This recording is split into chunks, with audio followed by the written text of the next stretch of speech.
guys, and welcome back to Skins in the Game, episode number 51. We got J-Dubs in the house. How you doing? I'm doing good. I bet nobody thought it would last this long, but 51 episodes. Yeah. Yeah. It's living large in Florida, 80-degree weather. Well, almost 80-degree weather, so. Poor baby. I know. Baby. Jeez. Tried to golf today. Did really good yesterday. Did not do good today. It comes and it goes, so. It comes and it goes. Fair enough.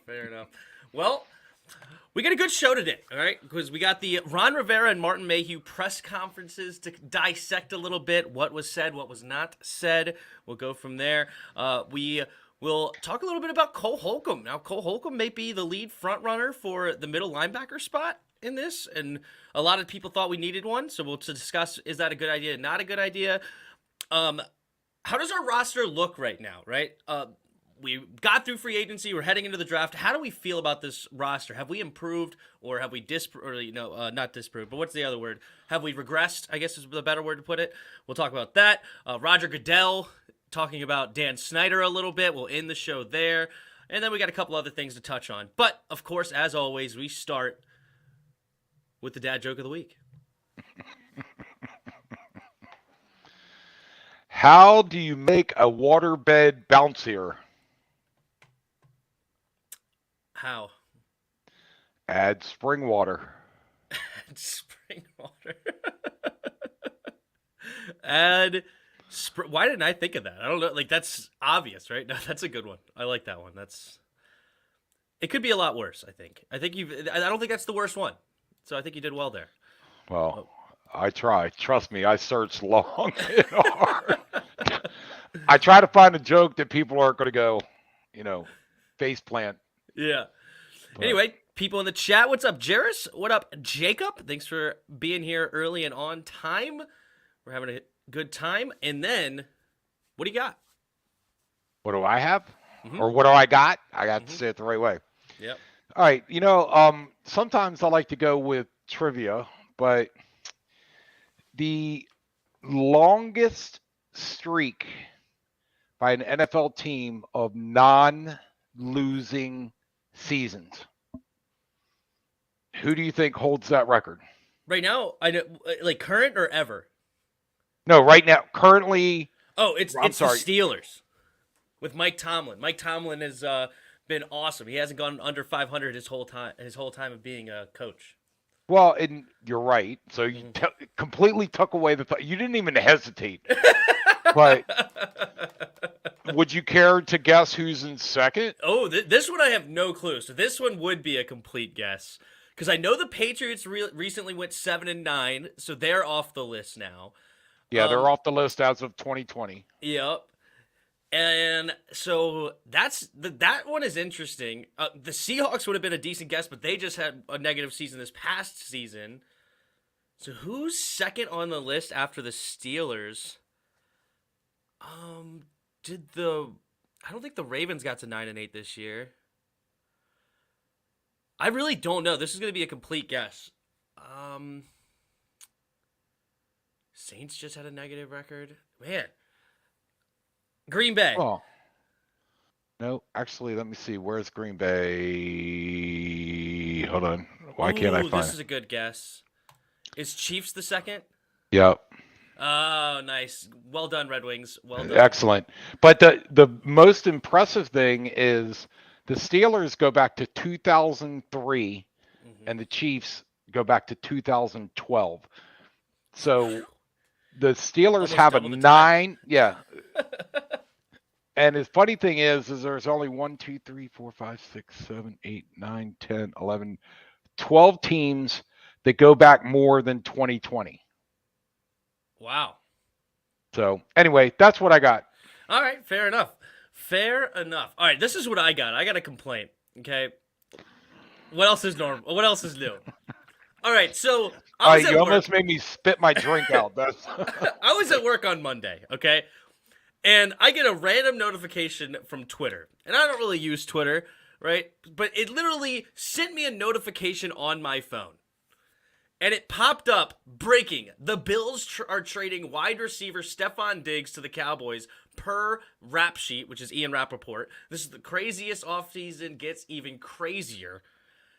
So I read that, and I'm like, oh, snap, that's huge. So I sent it to my group chat, and I sent it to the Discord. And immediately people in the Discord are like, cap, not true, not true. Turns out Twitter just randomly sent me. I don't follow this guy. Never heard of this dude.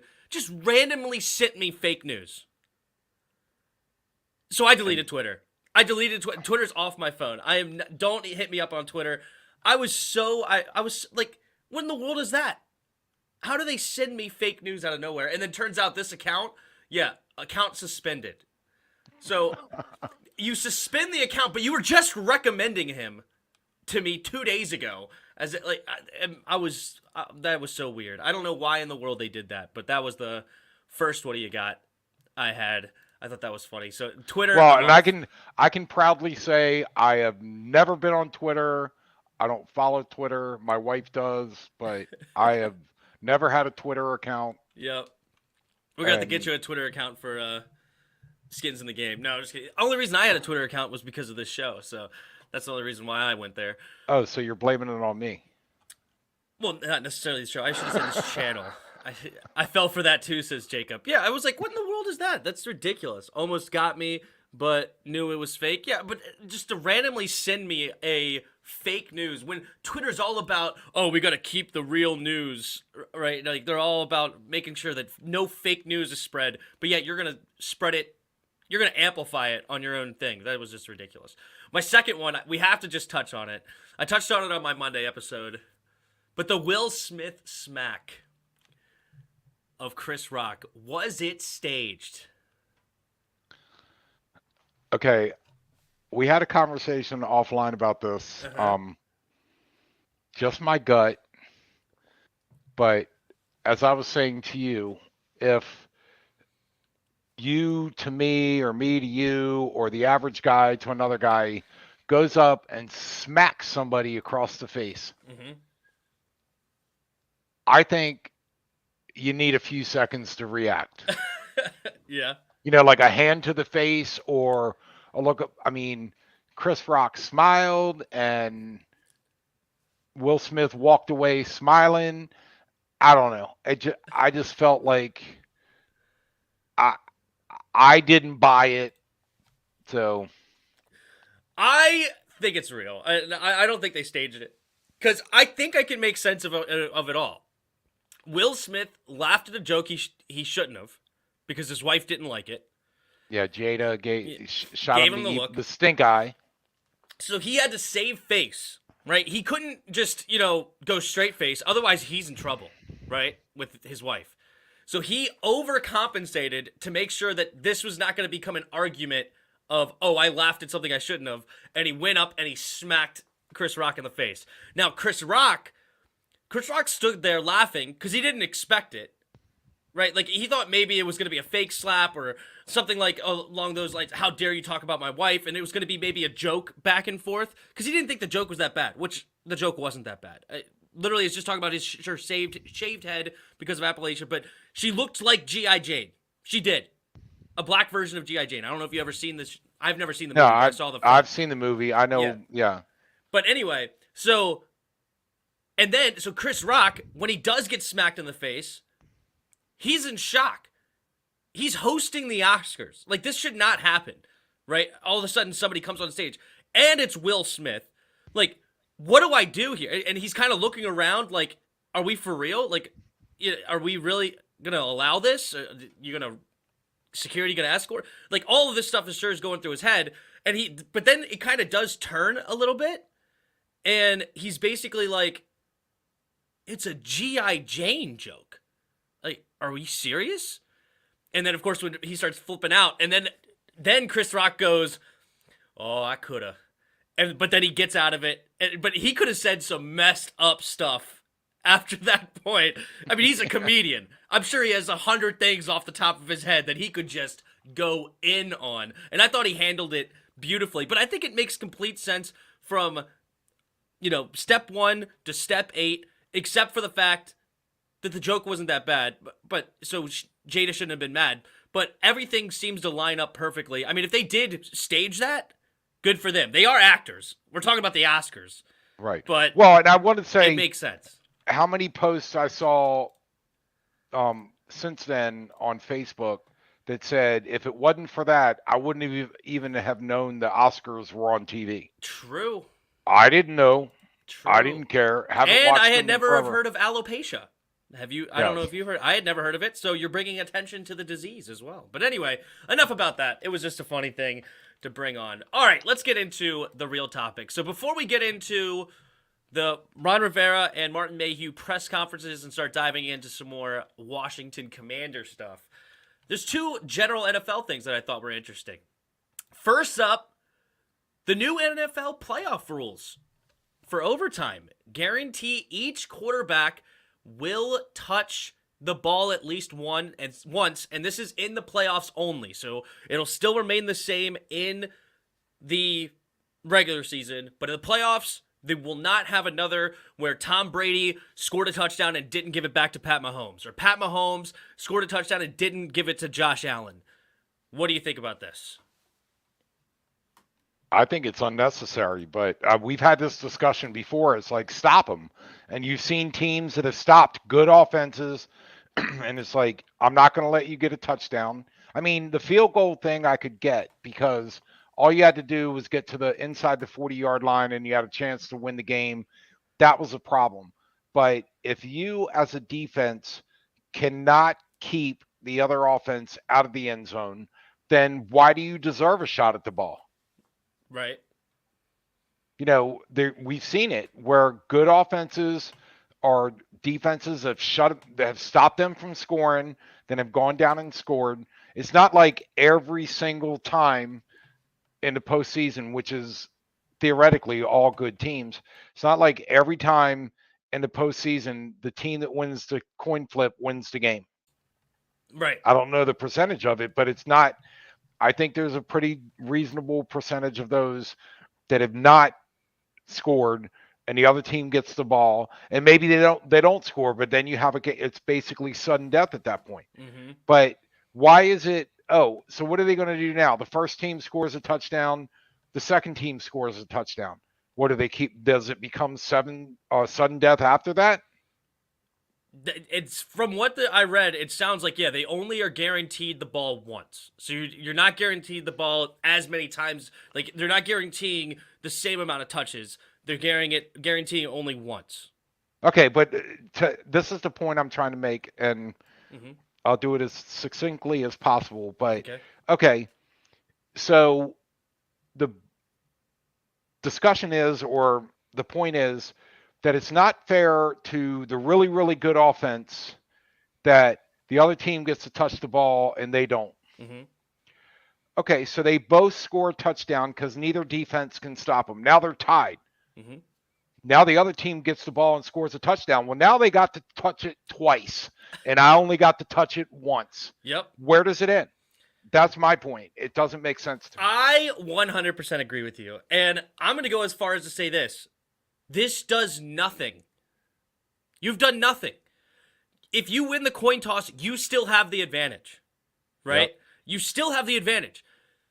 What people were missing with this whole overtime thing, they were concentrating on the fact that Josh Allen didn't touch the ball. Pat Mahomes didn't touch the ball, right? And that was the thing. Oh, they didn't get a chance to touch the ball. What really the question should have been, or the thing that they're focusing on, is it comes down to a lucky coin toss. Yep. So the idea shouldn't be to get them to get a second chance at the ball or whatever. It should be to eliminate the luck. Eliminate the coin toss. So here's how you do that. Whoever at the end of the game has the ball in overtime. Right? So, and if a team makes a game-tying touchdown right at the end, well, the other team gets the ball, just like normal. You basically just make overtime an extension of the fourth quarter. And now there's no luck involved. There's no coin toss involved. It's just, okay, well, yeah, you're the one that tied it. The other team gets the ball first. That sucks, but you were behind. Yeah. You're lucky that there's extra time on the clock. Yep. Deal with it. And now there's two different ways that you could go with this. I still say that team has the ball, But you could either say, all right, we're going to reset, so that team still has the ball, but we're going to redo the kickoff.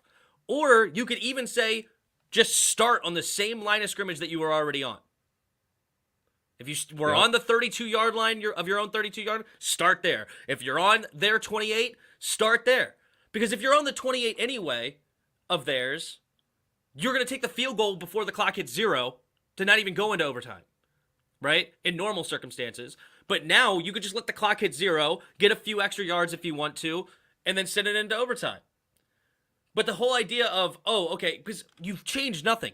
The coin toss, as you said, the coin toss happens. Kansas City gets the ball. They score a touchdown. Josh Allen comes down. They score a touchdown. Now Kansas City can win it with a field goal. Yep. What have you done? You haven't, like, you even made it maybe easier. Like, the only thing that you have changed a little bit is now the Bills have a chance to go for 2. And then end it there, right? So that's, like, the only slight change that you can say was made. Yeah, that's not even negligible. Right. The change. And but then yeah, also, it's like, and then I'll let you go. But now, the last thing I was going to put is, if at any point that somebody arguing for these rules says the words, well, just stop them. Just stop them from scoring the 2-point conversion. Just stop. That was our point. Before you changed the rules, you lost. But anyway, I'm sorry. You can go on from there. No. I was just going to reaffirm what we were saying. It's like, it's an extension of the same problem. Right. Look, there's no guarantee in any quarter or any game that you're going to have the same number of possessions that the other team does. Correct. They could have more possessions than you. There could be fumbles. There could be. So it's so bogus. And I know people that like Josh Allen, and I like him, think he's a great quarterback, that, oh, well, he didn't even get a chance to play in overtime. Well, if your defense was better, you wouldn't have had to play in overtime. So if an offense is scoring every single time they get the ball, and you're like, well, it's not fair if they get the ball first in overtime. Well, you couldn't stop them anyway. Yep. So anyway. Yep. It's beating a dead horse at this point, but I agree. I think next thing it's gonna be, well, okay. So Jacob's saying both teams. But my thing is that you just got to get rid of the luck element. But anyway, as you said, we're beating this horse. We do agree, which is boring, so we're going to move forward. All right. 12 of you in the house. Thank you guys so much for being here. Just check in with the chat. What up, Expert? What up, Red Wings? What up, Washington Command Center? Who else is in here? Motto. Tim, do you think Carson Wentz is going to buy a house in the D.C. area, or is he going to continue to live rent-free in Jim Irsay's head? Well said. That's funny. What, B. Nizzle? Yep, we're going to get into the Cole Holcomb thing in a minute. All right, and one more thing NFL-related, and we'll get into these press conferences. All right.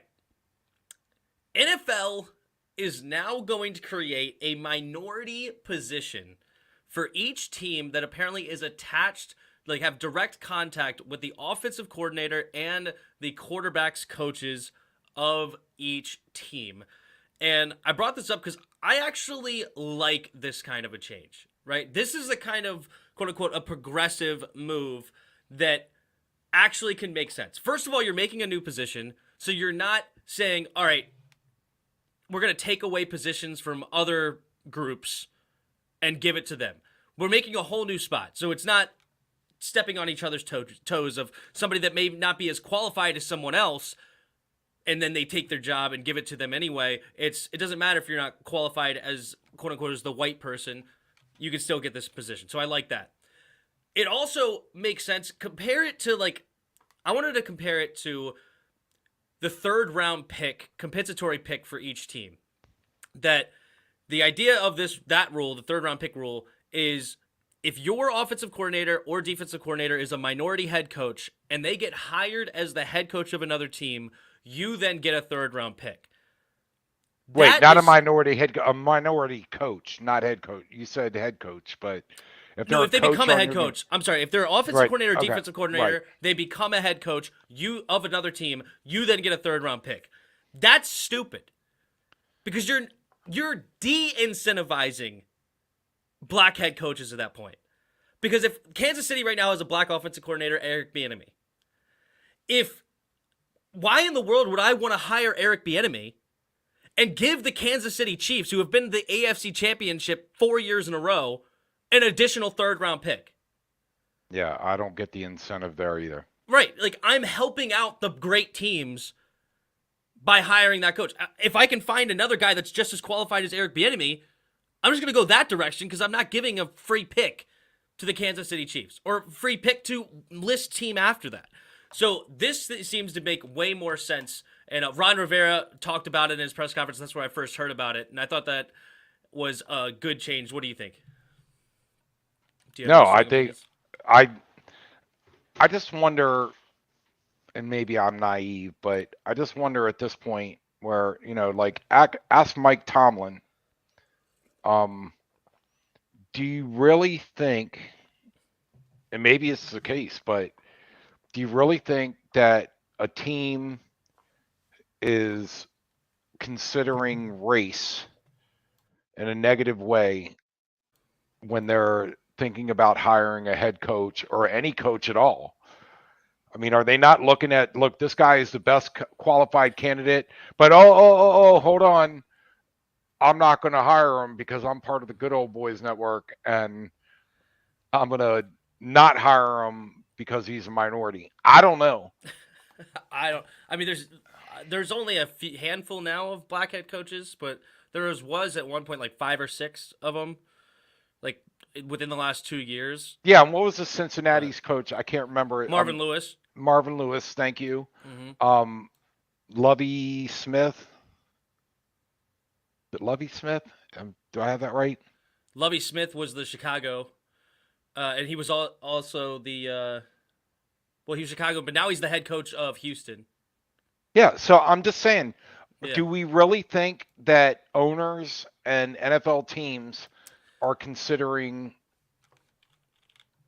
or using that as a negative aspect? Yeah, well, he's really, really good, but he's a minority. Yeah. And maybe that's the case, but I don't see that. True. There is a lot of people that agree with it. I agree with you, though. I don't think that that's a big proponent of what's going on, but it is what it is. But this is funny. This is actually a good question because I brought this up on stream before. What is up with this peanut butter and mayo sandwich? What kind of taste buds do you have? I've told people that you told me that to try it, and I told them it's not as bad as people think. But by the way, for the record, it's peanut butter and Miracle Whip. Oh, so no mayo. It's a sweetness. To me, it's the same thing. No, but the sweetness of the Miracle Whip and don't knock it till you try it. Tim had a scowl on his face. I was like, eat one sandwich and tell me what you think. And he goes, make me another one.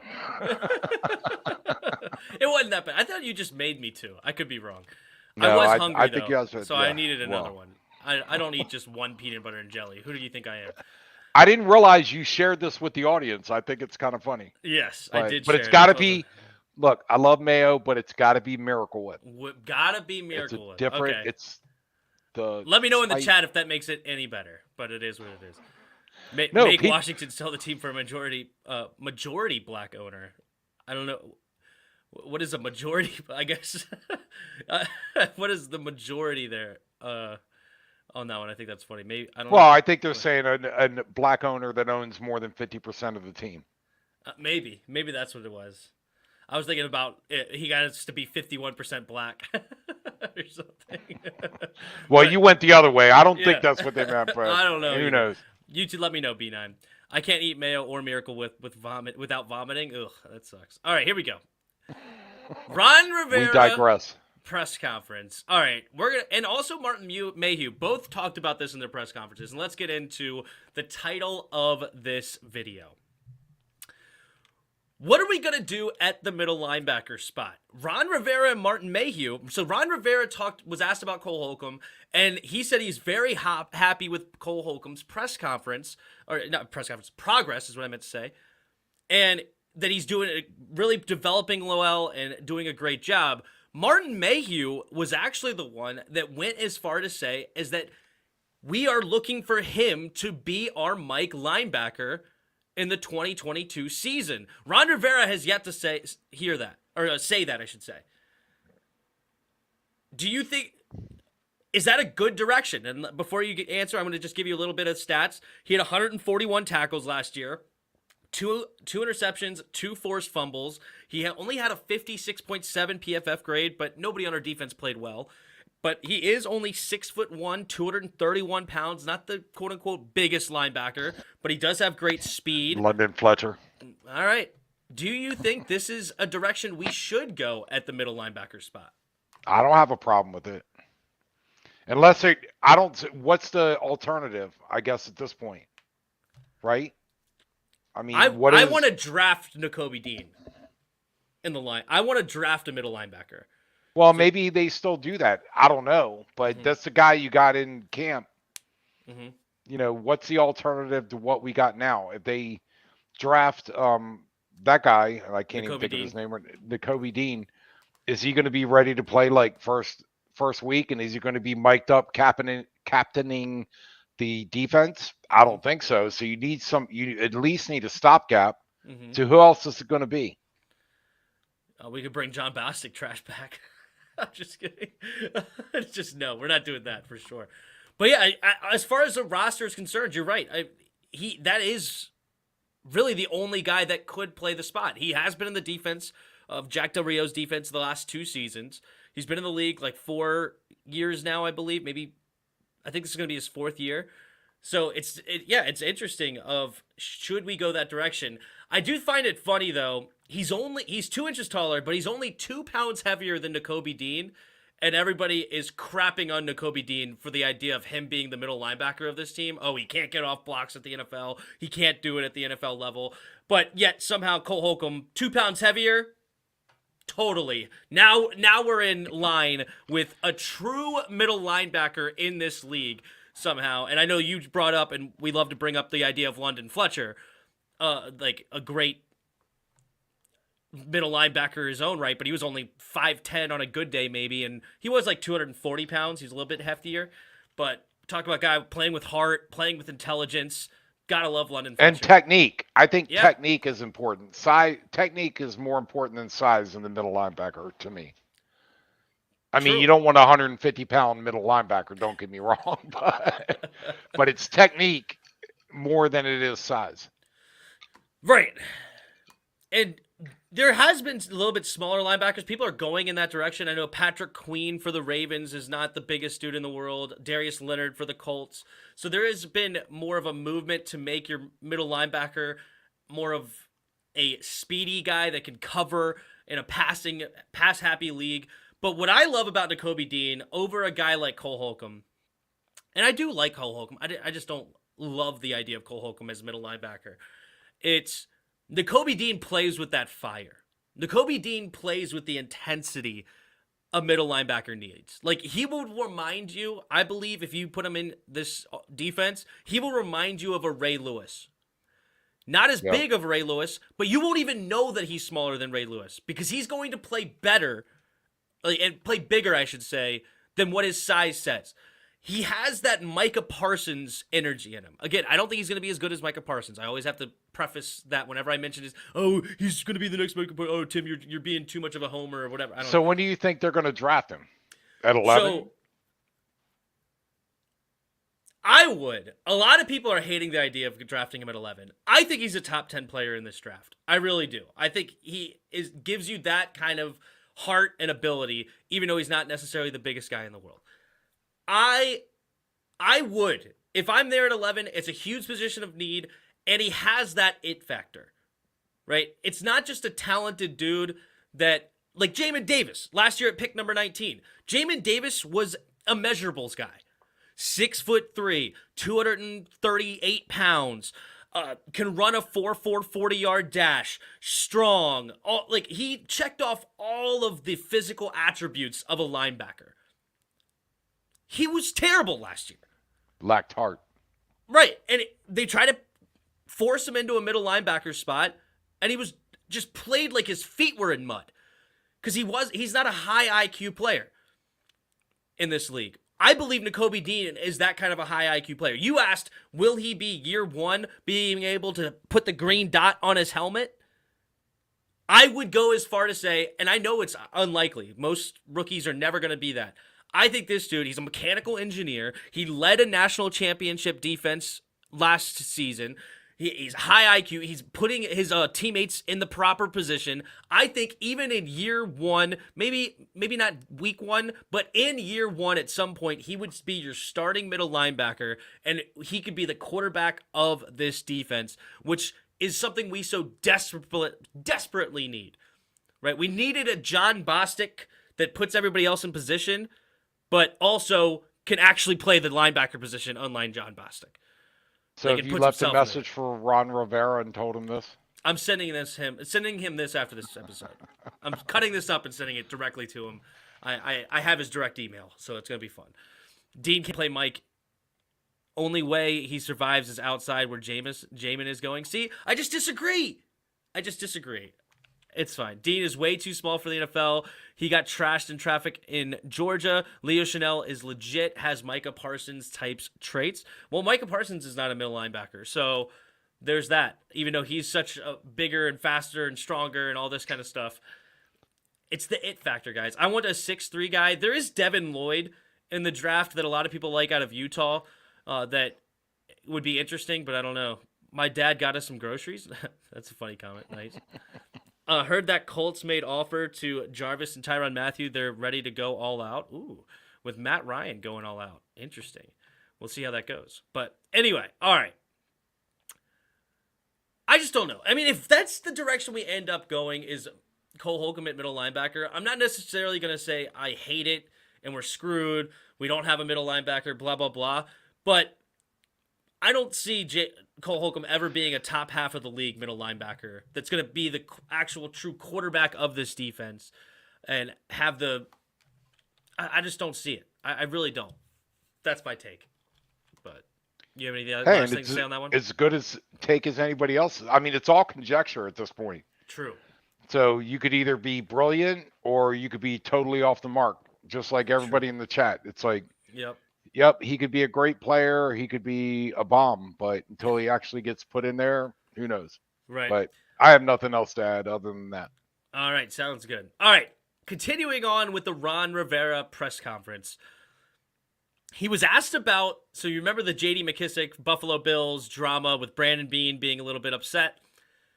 When Ron Rivera was saying, or was asked about the relationship between him and the Buffalo Bills front office, he says he believes it's fine. He believes it's okay. They're okay. And when pressed on it, could you say that with Brandon Beane saying what he said? And he goes, to me, it's okay.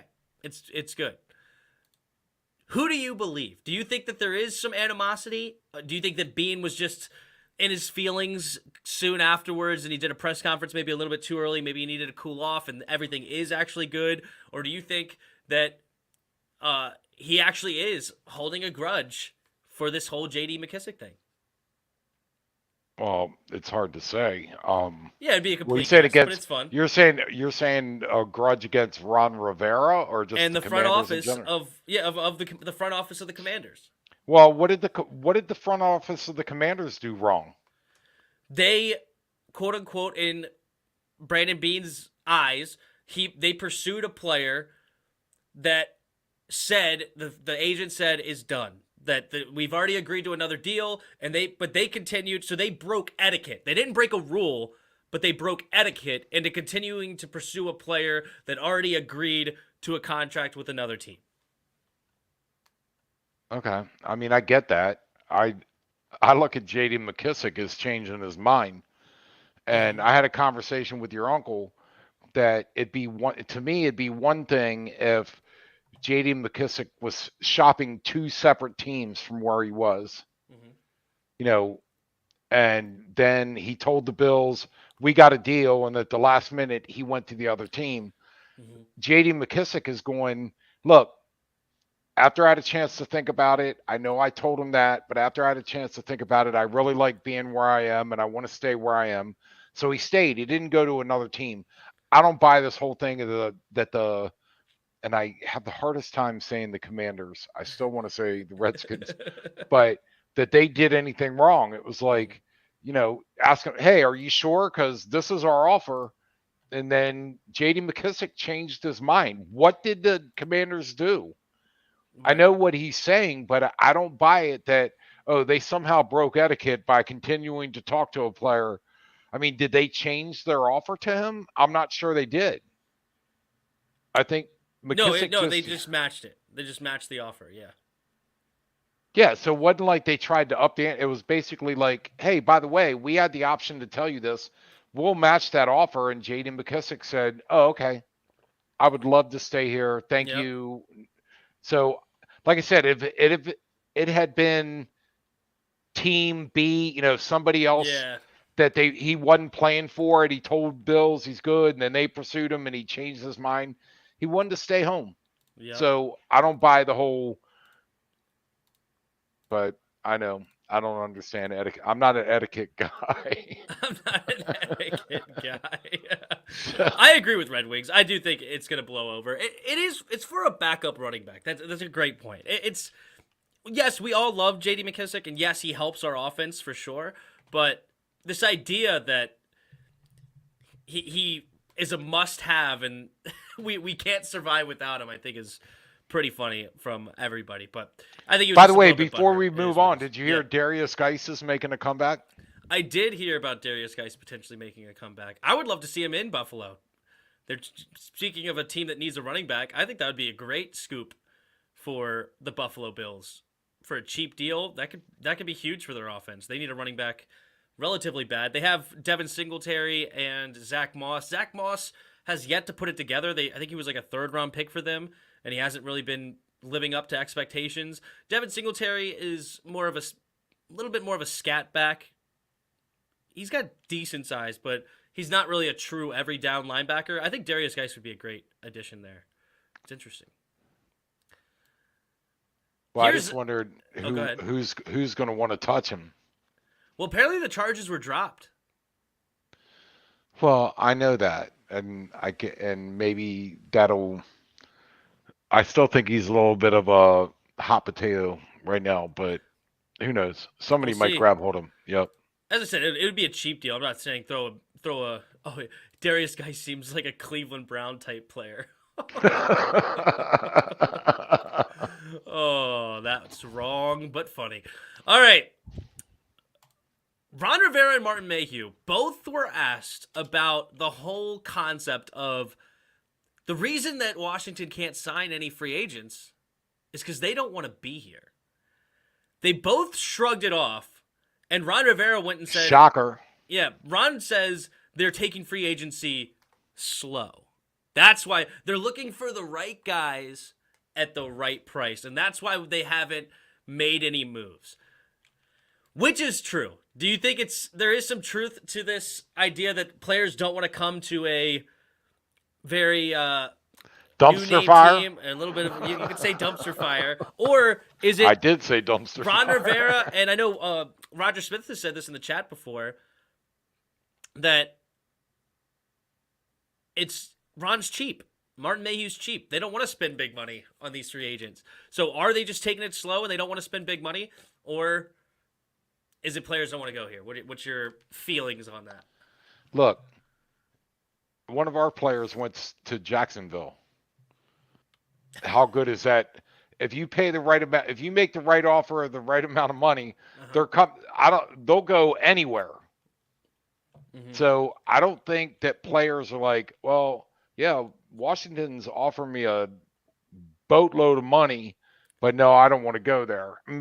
I mean, I think there's players out there, but it's not just Washington that suffers from that. I think there's players out there that have a whole list of teams that they don't want to go to because they want to be what they think is a team close to or a winning team. Mm-hmm. So I don't think that players are blackballing Washington. I just think they want the right numbers. And Washington's in a position where, like you said, Mayhew is a cheap guy. He wants to get bargains. And I will say this. I will add this. I think that Washington is not a destination where players are likely to accept lesser contracts to go there because they think they have a really good chance of winning. True. They want to get paid. Mm-hmm. So, and if Washington wants to pay somebody, they'd come here tomorrow. Yeah. They'd move here. So I don't think it's a Washington thing. I think it's a dollars thing. Now, I will say Kansas City can probably get bargains. Buffalo can probably get bargains. There's probably a handful of other teams out there that can get bargains. Mm-hmm. But Washington is not in a position to get bargains because players aren't coming there going, oh, yeah, they're one piece away from going all the way. So yeah, I think that's the bigger problem. True. I forgot to ask this with the Cole Holcomb thing. He is in line to get paid next year. This is his final year of the deal. What kind of money do you think he'll make? Do you think we'll pay him a decent-sized contract? It depends on whether or not they draft a middle linebacker. Mayhew is at the cash box, so who knows? Yeah. Jairus made a video on this, and he thinks that he could get potentially as much as $13 million a year. I don't see that. I mean, if he does become our starting middle linebacker, then he has more of an argument now if he's actually the quarterback of our defense. But for now, what I would pay Cole Holcomb is basically like a Logan Thomas contract, like $8 million a year for 3 years, so $24 million, something along those lines. Be a role player on this defense, continue to be behind a bunch of first-round picks at the linebacker spot. That's where I see him getting paid. But anyway, as far as do players want to come here, I do agree the idea that we're not a contender. But I disagree that we are some unbelievable, horrible organization that can't do anything right, and we're just like Detroit's a team.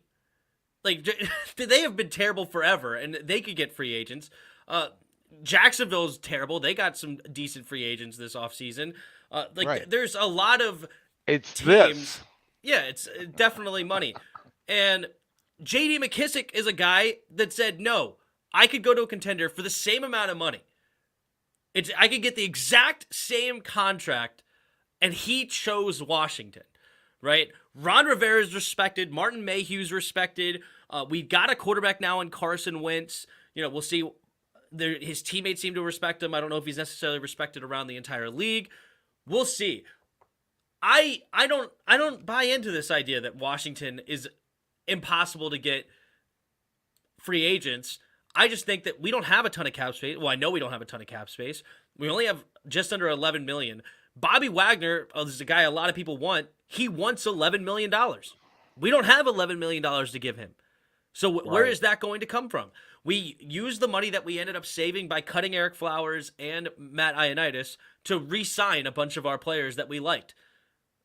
Or that they liked, I should say. I don't necessarily like some of the guys that they brought back, but they did, and they continue to try to fill positions of need, right? Like Bobby McCain came back because we needed a free safety rather.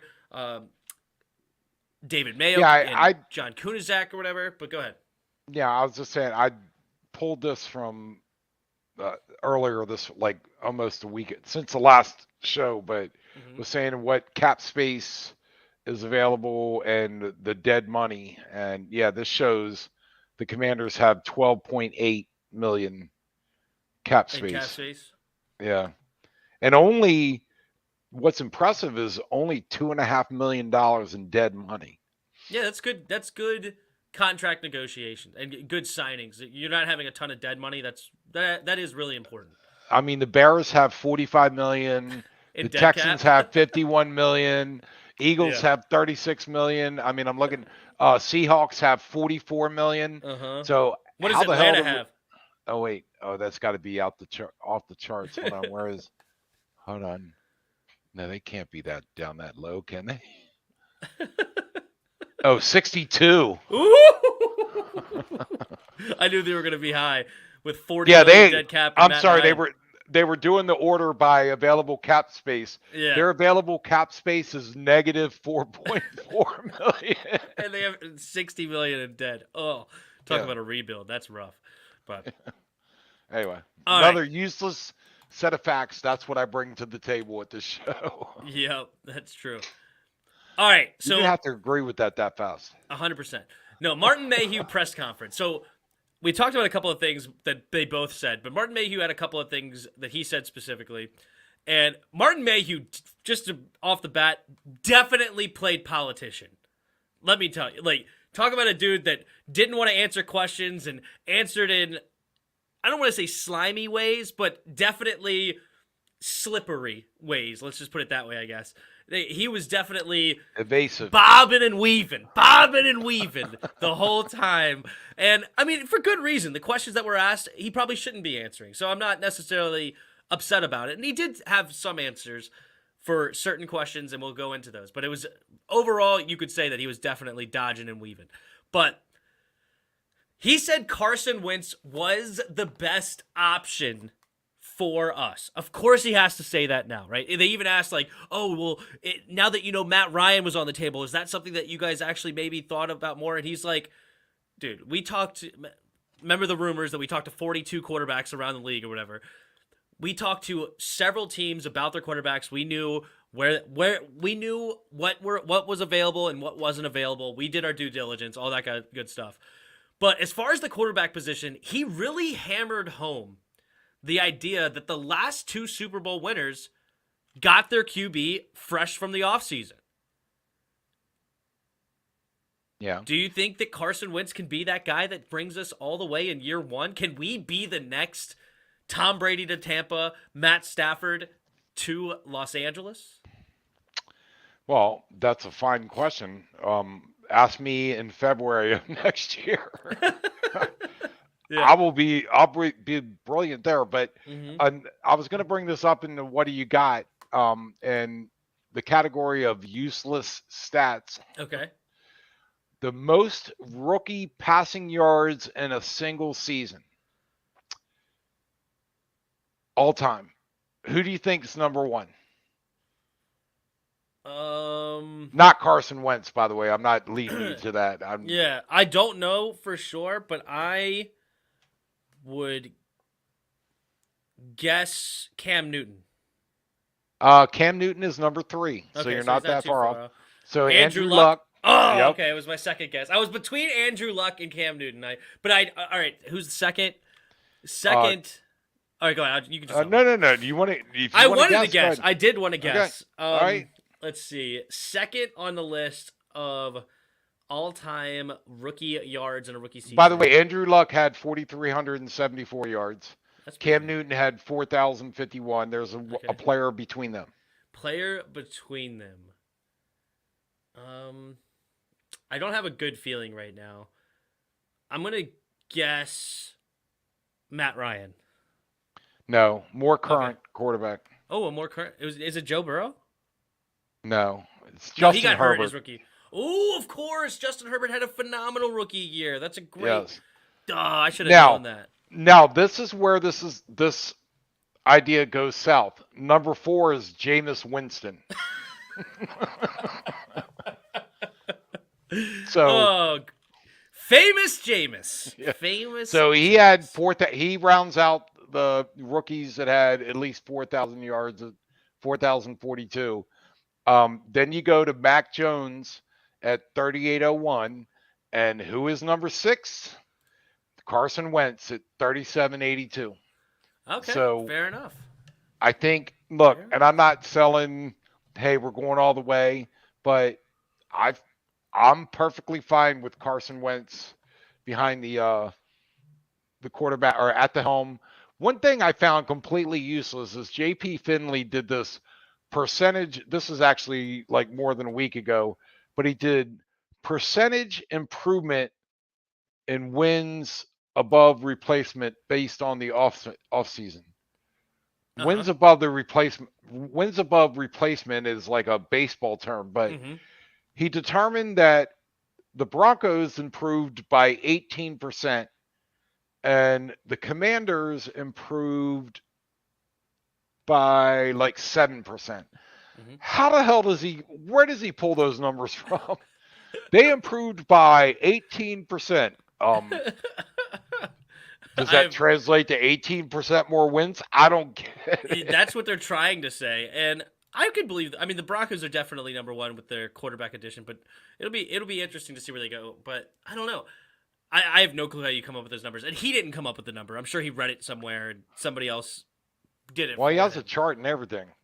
He has a chart and everything. Yeah. And then, of course, one last thing about Carson Wentz that a guy is saying, major upgrade. They're showing the active quarterbacks QBRs. Yeah.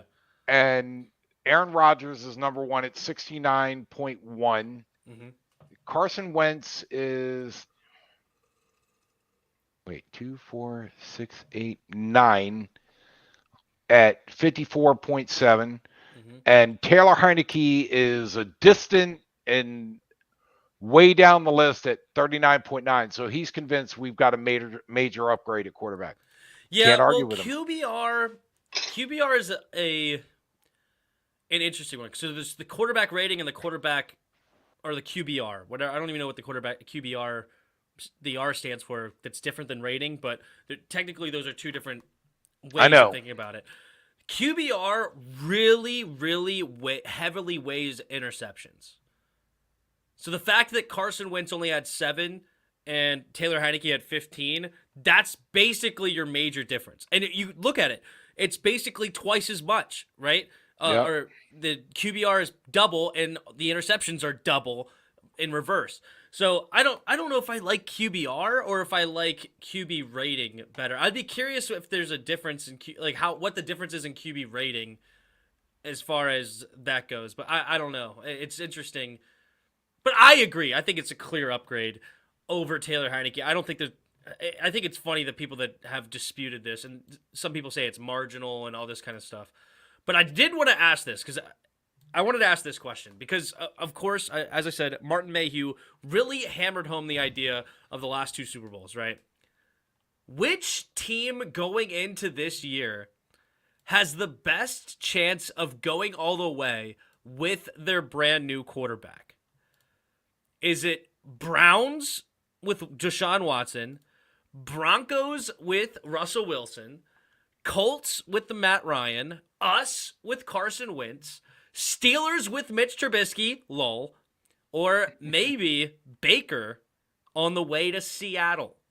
That one's more of a guess where Baker's going to end up, but still. Oh, Baker Mayfield you're talking about? Yeah. All right, I say no to the Seahawks. Okay, I agree. I think the Broncos have the most complete team right now, and Wilson, if he plays to what his ability has been, I think they're probably at the front runner. Steelers always figure out a way to win. Yep. So I'd say out of that group, the 2 most likely candidates are the Broncos and the Steelers. Ooh, Broncos and the Steelers. I put the Steelers as more of a meme, but you actually went there. That's funny. Okay, fair enough. Like I said, just because the Steelers' defense is always really good, and they always find out a way to win. Mm-hmm. So, who would you put above the Steelers out of that list? Everybody else? Like everybody else. Everybody basically but the Seahawks. Yeah, I think the Steelers are second to worst on this list out of the 6 teams. But I think the Browns are number 1. And, of course, it is the Brownies, right? And the Brownies always figure out a way to screw it up. But, technically speaking, right now, they are the deepest team in the NFL. They have so much talent under really reasonable contracts only this season. Now, next year, I told you last week how ridiculous it gets. So they're basically in a one and done. But Deshaun Watson coming in with fresh legs. He is a tremendous athlete. They should make the playoffs as long as he doesn't get suspended. And so the suspension looming may actually make them behind the Broncos, but they are an extremely talented team on so many levels. They got a top 5 quarterback, and this is their year to go all in for a Super Bowl. And I really like them. Honestly, I don't know. It's interesting because the Broncos are definitely a really good team. But the Colts with Matt Ryan, don't sleep on the Colts, okay? They have a lot of potential right now with Matt Ryan. Well, and they've shored up their offensive line, which has always been their problem. Right. So we'll see. But And then, of course, don't sleep on us. Our team is very interesting. We shouldn't be odds-on favorites for anything, of course. But Well, and I didn't pick our team because I didn't want to be a homer. right. I But mean, it's gonna be interesting. I think every year they're going to go all the way. Every year at this time, like Doc Walker said, we're the champions of the offseason. Yeah, So we're the champions of the offseason. That's funny. I don't think he's the like, Browns will have a good year, have that good of a year next year. Maybe I'm the only one to think it, but hey, we'll see. I mean, you're betting for the Browns to mess it all up. Like that's like house money at this point. Of course they're gonna mess it up. It's just a matter of how are they gonna mess it up. not that we as Redskin fans know anything about that. Yeah, it's funny. But also the big thing about the Colts, the Broncos, and the Browns is they're all in the AFC, and the AFC is so deep right now, and the Steelers for that matter, that also just hurts their chances of making it to the Super Bowl because there's so many good teams over there. Not listed, Right. of course, is the Chiefs, the Chargers, the Bills. Tennessee is always really solid. Cincinnati, who just went to the Super Bowl. The Ravens are going to get healthy. Ravens were decimated last All year right. with injuries. Well, But I'm going to anyway, make go a ahead. bold prediction. Okay. The Redskins, sorry. Well, I'm just going to call them Washington because I can't That's get fine. Commanders off. They're going to win the NFC next year. Gonna win the NFC. Wait, NFC East or NFC? NFC East. Oh, Sorry. okay. I was like, I one of stopped early. those is decently bold. The other one is really bold, which would be cool. I didn't say I was going to get crazy. Yep. Hey, they're going to win the NFC East, and we'll see where it goes. But I think they're going to win the NFC East. Fair enough. All right, last thing from the Martin Mayhew press conference was he talked about the idea of talking to the GMs. People asked, have we talked to other teams about moving? And he did say yes. They have talked to other teams about moving. Then he was asked what either up or down, and he said, I'm not going to get into that. Should we move from pick number 11? Would you rather pick at 11, or do you want to move somewhere up or down? Look, my feeling has always been if at number 11 you have somebody that you feel like's that's like a home run that you feel really good about, then jump on it. If you don't have a feeling about a player available there, then trade down and multiply the picks. That's my feeling. But of course, just because you think they're going to be great Doesn't mean they will. doesn't mean they will. So Yeah. it's like if you have a strong opinion, whether it's middle linebacker, receiver, whatever, if you see somebody in there that you're like, wow, he's still available at number 11, take him. Mm-hmm. If not, trade down, get 2 or 3 picks or whatever that you can spread it out if you don't have a strong feeling. But the guys at the helm, I don't know how good they are at it, but Yeah. that's my opinion. I personally would love to trade down because the two guys I really want in most people's boards are too high, basically. Like 11's too high for these guys. Nakobe Dean being one and George Pickens the other.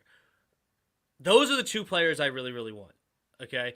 Because George Pickens is the receiver with size and speed combination that we need. Can get open, great route runner, great hands. I want George Pickens really bad. We could get him later in the first, or we could get Nakobe Dean maybe in the early 20s. And so if we could somehow trade down and add anything to continue to build this roster out, I am all for it for trading down. Wait, what Washington Command Center says Kyle Hamilton. Kyle Hamilton is the player that stops me from trading back. So Kyle Hamilton is more of like a free safety, but he's got great size. I believe he's like 6'4". Wow. He did not run a fast 40-yard dash, but he is supposed to be the generational free safety that a lot of people are talking about. But because of measurables at his pro day and I think the combine, he may fall to pick number 11. And free safety is a bit of a position of need where Bobby McCain can kind of turn into more of a slot corner all-around secondary kind of a guy, but it's interesting. I would not be mad at Kyle Hamilton, if I'm being honest. It's not like I would be poo-pooing on the idea. I'd probably, I don't know, I kind of like the idea of the corners over Kyle Hamilton if I wasn't going to go with Nakobe Dean, because there's a couple of corners that are really talented. I don't want to go O-line right now, and I don't know. It's gonna be interesting. Tim, they're good linebackers like Muma or Leo in the second. That's what everybody's saying. We'll see. I don't know. I'm not gonna get back into it. I just like Dean. I just like Dean a lot. Mayhew kept saying it takes a while for a rookie to not be a rookie. Who are y'all predicting to take off next season? If Juice can stay healthy, we drastically get better at the boundary. Yeah, and honestly, I think Juice could be a great slot corner for us. He's actually arguably better in the slot. He's a long guy at 6'3", but he's got tremendous quickness. He doesn't necessarily have the top end speed that a lot of corners have, but hip fluidity and movement and quick twitch, he's all over it. Gotta love him. But as far as the biggest step up, I'm looking for John Bates. All right, the tight end spot is a little iffy. I want to see John Bates step up out of the rookie class. Do you have an opinion on who you want to see step up in year 2? No, I'm nobody in particular. No I want them all to step up. There you go. There you go. No, There's I don't the have great one answer. guy. I don't have one guy. I know the one middle linebacker they were talking about that the Redskins thought that he was going to be the guy, and he kind of floundered, and they thought Jamin Davis. Yeah. Yeah. So maybe it might be a nice surprise to have him get it together in the second year, but beyond that, I don't really have anybody that jumps out at me. Fair enough. What about Christian Watson? A lot of people like him. He's got great size and speed. I mean, if we took him in the second, I'm not going to be mad about it. He kind of reminds me of Chase Claypool, to be honest. But anyway, all right. Here's the next topic. Here's our roster. So with our updated roster, we have Carson Wentz now an upgraded quarterback, and Taylor Heineke's still the backup. We still have Antonio Gibson. We still have Terry McLaurin. Assume Curtis Samuel's now going to be healthy. De'Ami Brown, Logan Thomas, questionable for week 1, but we do have John Bates, Sammis Reyes. We probably need to add a tight end somewhere. We lost our 2 starting guards with Brandon Sheriff and Eric Flowers, but now we add Wes Switzer, Andrew Norwell. We lost Matt Ioannidis on our defensive line. John Bostic's here no more. And those are pretty much the changes in this roster. Did we improve our roster, or do you think we kind of stagnated or even maybe lost on this roster overall? Not just quarterback, but overall, what do you think about this roster? No, I think again, it's a crapshoot about whether or not it's better or not. Again, I know I quote Doc Walker a lot, but after every year that we finish with the losing season, his attitude is, who's sitting on this team going, I'm good. Right? I mean, so they switched up. And yeah, okay, we lost Sheriff and we lost Flowers. Okay, well, what did they do? What did having them last year do for us? 7-9? Was it 7-10? 7-10. Yep. Yeah, so I think new blood changes. Look, they might fall flat on their face, but I'm excited that the Redskins are not just keeping the status quo with a team that couldn't win or couldn't have a winning season. So I'm excited about it. Is it better? I don't know. Do you know? I mean, how do you feel? Yeah. So going into this year, I'm going to say our roster is better because of how important the quarterback position is. Now, you also look at it, there technically everywhere else, we regressed.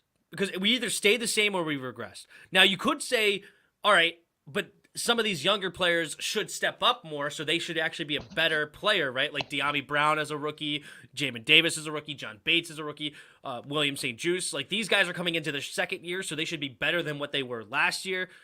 But losing Matt Ioannidis, losing Eric Flowers, and losing Brandon Sheriff, I think if you look at it just on the outside of the quarterback spot, we technically downgraded. But with how important the quarterback position is, and with some of these guys not playing last year, Chase Young missing a lot of time, Montez Sweat missing some time, who else missed time? There's a bunch of players. Of course, Curtis Samuel didn't play. Chase Rouillet was out. Oh, then the COVID thing wiped out like half our roster. Right. So we were missing a lot of talent last year. Benjamin St. Juste missed some time down the stretch. We missed a lot of talent last year, and we still ended up winning 7 games. And we beat the defending Super Bowl champs. We beat the Raiders, who made the playoffs. Like we won some tough games, even with guys missing on this team. So by the way, you're right. You're right. Sorry, I was just going to say you're right about Carson Wentz. He, as well as he did for the Colts, when the Colts have almost no offensive line. Yeah, that's always been their problem. So, yeah, they were like 30th ranked in pass protection or something like that. Is that good? Not very.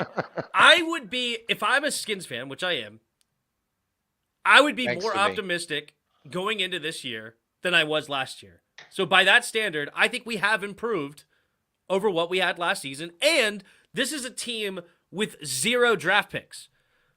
Like, I think right now, if we went into it with what we have, we improved. Now we're going to get a full 5 more players of draft picks, potentially, if we don't add any other draft picks.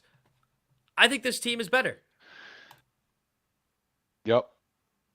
They're going to make the play. They're going to win the NFC East. They're going to be in the playoffs. Mark my words. I love it. I'm rooting for it. All right. Last thing to talk about before we get out of here. Thanks, everybody in the chat. It was a lot of fun. By the way, this is going to be a very short conversation because I think this is total BS. Yeah, it's more of a meme topic at the end. No, I know. I know. I'm not saying the fact you picked the topic. I'm saying what the NFL is saying I think is BS. Yeah.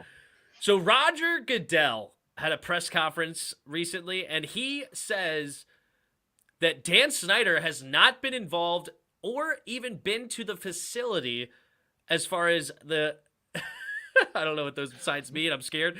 Roger Goodell you don't know the universal BS sign? No, I never heard the universal BS sign. This is it? It's supposed to be like the bull. The bull. Okay, I got you. Yeah. But if you don't know now, you know. You just learned it. I did. I was today years old when I learned this. No, Roger Goodell says Tanya Snyder has represented the team as the CEO. True or false? Well, it's a loaded question. Uh-huh. Yes, she has represented the team as the CEO, but she is having conversations with Dan Snyder all day long and twice on Sunday, and she is, look, maybe she's got the strength to tell him, shut up and don't call me, but he is involved, and she is doing what does she know about football? She is doing what Dan Snyder tells her to do. So, what does Dan Snyder know about football? He doesn't, but he's got all the Benjamins. He's got the Benjamins. Okay. So I would say yes, she's the CEO, but no. Although Dan Snyder might not have been to the facility.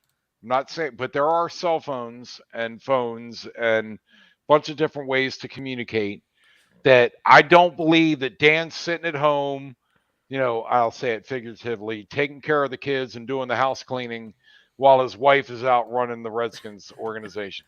Don't buy it. Taking care of the housekeeping. Oh, that's hilarious. That's funny. I think the whole situation of punishing Snyder without any kind of conviction is BS. Yeah, I find it hard to believe that Dan Snyder has zero involvement. I do. I don't think that he has zero involvement at all. But I think it's probably even more than just Tanya Snyder being the mouthpiece. I think that he is in on these conversations, but just from afar and closed doors, like they call him in and stuff like that. Oh, Zoom meetings, yeah, FaceTime. Oh, tell me, come on. Do you think for a second that Tanya's running the team and Dan's like, hey, you got it, whatever you, I don't care. We're talking about one of the most involved owners in the league, right? Yeah. And I'll and just go out now, on the yacht, let me know how it goes. I'll check in at, preseason. yeah, I mean, you got Jerry Or- Jones, and then basically you got Dan Snyder, right? As far as Yeah. like the two of the top most involved owners. Now, Oh, and he's sporting a beard though. He oh looks yeah, real, he looks real lumberjack now. I'll tell you. swagger. That's what I call it. No, but I will say this: he has taken a step back since Ron's gotten here. I feel like I've noticed that. I feel like it is Ron Rivera's show, and then also Jason Wright is handling the show in the front office way of non-player personnel. I think he I know. has stepped back in a lot of ways, which is a good thing. I know, because I haven't heard about any events in where he sent the private jet to bring the draft pick out to have dinner, or what he did with Clinton Portis and RG3, and who else did he do it with? Where it's like, yeah, coach, you're in charge, but by the way, really like this guy, and I'm inviting him on my private jet to come have dinner with me. Uh-huh. So I haven't heard anything about that, but who knows? Fair enough. What does this say? I just think the fan base jumping in on these shaky accusations just because they hate the way he runs the team is pretty gross. Oh, okay. So you're like defending Snyder a little bit with the shaky accusations. Okay. I hate Snyder. So whatever gets him not the owner of Washington, I don't care if it's complete BS. I'll take it at this point because he is horrible. He should just be kicked out just because of how bad he is. But that's Well, and just as me. you know me, Tim, I've defended him before. I think he really wants a winner. I think he's tried and swung and missed in so many ways, but I really think that he really would love to have a Super Bowl team. Mm-hmm. But his ineptitude and, one of the things that always bothered me about him is that he insists that everybody calls him Mr. Snyder. That's just right there. It's like, I Yeah. just, I have a hard time defending him at this point. I believe his heart is like, I don't think he's, secretly trying to run this team into the ground. I think he's really confused as to why I can't buy a Super Bowl team, from the Hainsworth and how many other, Deion Sanders, Josh how many, Norman. yeah, Josh Norman, how many times he opens up his pocketbook all the time. I guess it's a wallet because he's a guy, but he's willing to spend the money. He No, just, Tanya Snyder runs the team. It's her oh yeah, pocketbook. yeah. And Dan's over in the back pouring the money into her pocketbook, going, yeah, honey. Yeah, So, it's funny. but anyway, we'll see. Hey, Mm-hmm. nowhere to go but up for the Supposedly. season. Well, this team always finds a way to find a new low. That's a But given. everybody here, I will be in December when the Redskins are the NFC East champs. I will step on this platform and say I was right. If they weren't, I would be the first one to say I had no idea what I was talking about. So Yeah. No, that's my prediction. We're gonna have at one point. I don't know if it's the next episode, but we're gonna do maybe it will wait until the schedule comes out. But we're gonna do that looking through the season with rose-colored glasses again. We're gonna have them go all out, and how are they gonna win these games? We're gonna do that segment again. That was fun. One of my I think favorite I was segments. way off last year. Or 2 years ago when we went 13-3 or something. We said we were gonna go 13-3. That was a lot of fun. But Yeah. anyway, what is up, everybody? Rashid Fry. Any true Commander fan doesn't care for Snyder with his narcissistic mentality. True. Killon Meeks, what's up? It made no sense. Then they complain about getting Wentz for 2/3. Yeah. Oh man, it's funny. But anyway, well, thank you everybody in the chat. It was a lot of fun. It was a good Yes, show. thank you. Great comments, great humor. For sure. And yeah, I think that's how we're gonna end it here. The NCAA tournament, just a couple of housekeeping things, I guess. NCAA tournament comes to a wrap this Monday. We're going to be doing the live streams on Saturday with the play-by-play for both the Final Four games and the Monday night game. The there's a couple of leaders, but I think it basically comes down to the Kansas-Villanova game. Like, if Kansas or Villanova wins, I think that pretty much determines the winner at this point. But we'll see how it shakes out at the end. There's like maybe 4 or 5 brackets now at this point that have a legit chance of winning the whole thing. So we're getting down to the wire. Yeah, just tell me how you're going to send me my $1 million for winning. Yeah, because I'm not. your bracket was terrible, but it was not as bad as mine. My bracket was pretty impressively bad, but your bracket was pretty bad too. Yeah, Kentucky. I had Kentucky all the way through. It was like and Kentucky Wisconsin. Yeah, you had Kentucky and Wisconsin, and they both failed. I had Baylor and Tennessee. I think no, Baylor and Auburn, so they both failed. Yeah, so I think I'm in like the 15th percentile, and I think you're in like the 21st percentile or something. I really wanted to see St. Peter continue to ride the wave. That was really cool. But they just got outclassed. I think UNC is a really dangerous team. Even though they're the 8th seed, I think they have a legitimate chance of winning the whole thing. It's going to be interesting. Oh, I believe you. But anyway, all right, it was fun. Thank you guys so much for hanging out with us, and we will see you next time. And until next time, see ya!